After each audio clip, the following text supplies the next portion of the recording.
Hi, everybody. Tom Simmons here. I'm the pastor of St. Peter's Episcopal Church in Purcellville, and welcome to Priest in the Hot Seat. Tomorrow, we celebrate Halloween. And I'll tell you what, driving down Maple Street in Purcellville has gotten pretty scary these days because there's skeletons, lots of skeletons.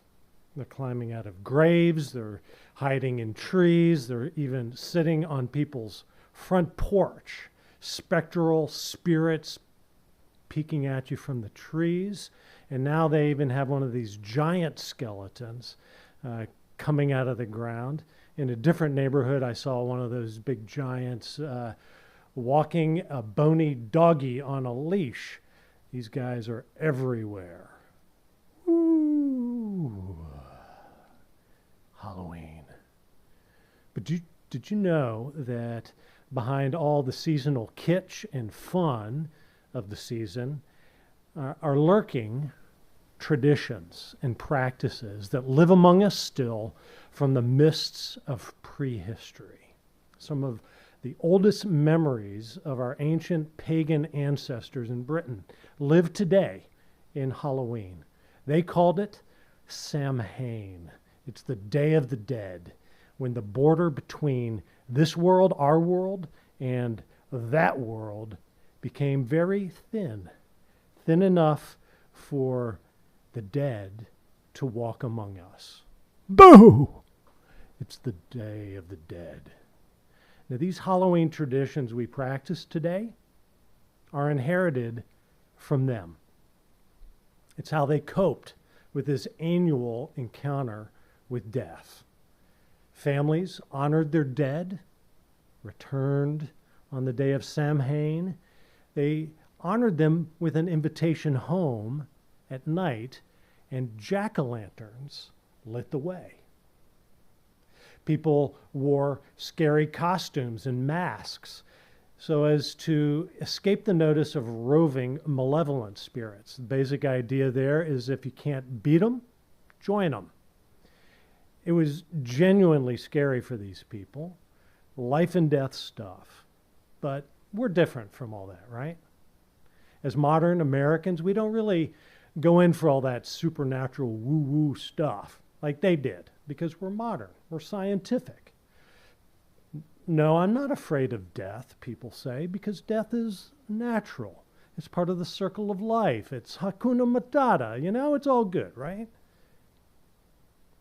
But you know what? Something tells me that we aren't so sure about that. I mean, check this out. How many people professing no fear of death are gloomy about getting old? Those big, I'm turning 40, I'm turning 50, I'm turning 60 birthdays are often greeted with rueful celebration. And think of all the time and money that Americans spend trying to delay death with plastic surgery, diet and fitness regimens, products and fashions that make us look younger, make us feel younger. I even tried some of that hair regrowth stuff a couple decades ago. We want to avoid this aging, dying thing.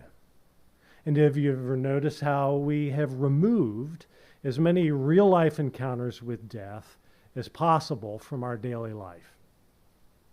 Like we buy meat in styrofoam and plastic wrap. There's no blood or hair. We don't deal with the butcher tools of making our food. We delegate our own death and dying to professionals in scrubs and gloves and white lab coats in hospitals and funeral homes because death is creepy. And then there are the horror movies.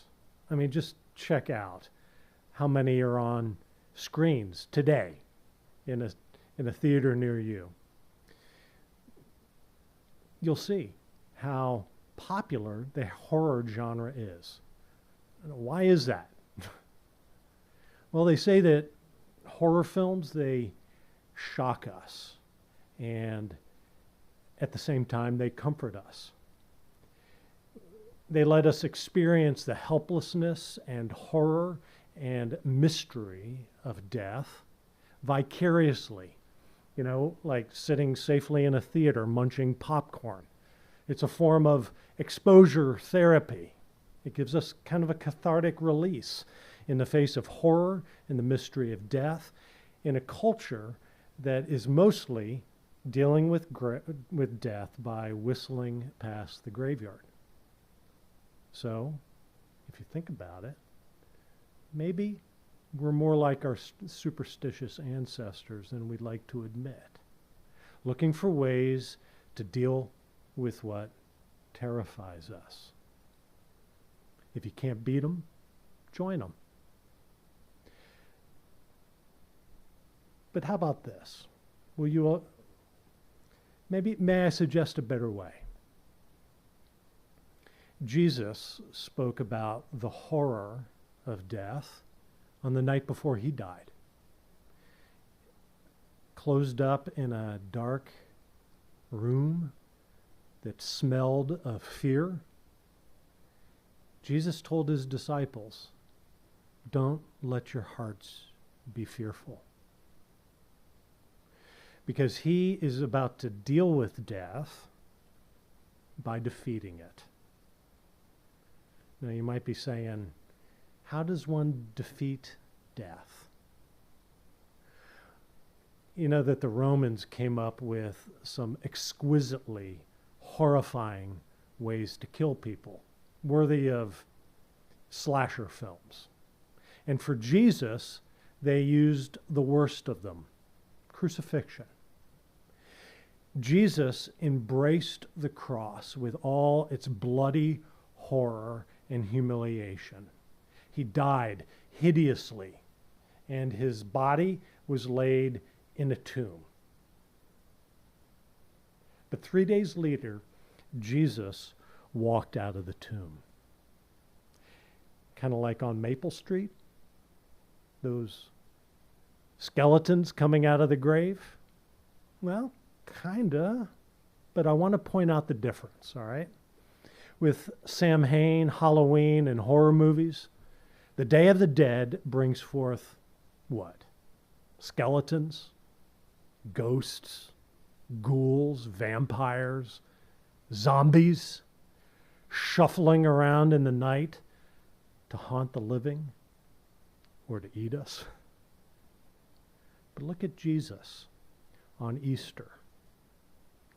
He rose to capital L life. Life.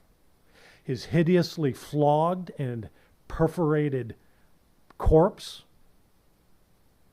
was made whole, was made glorious. He rose from the dead, never to die again.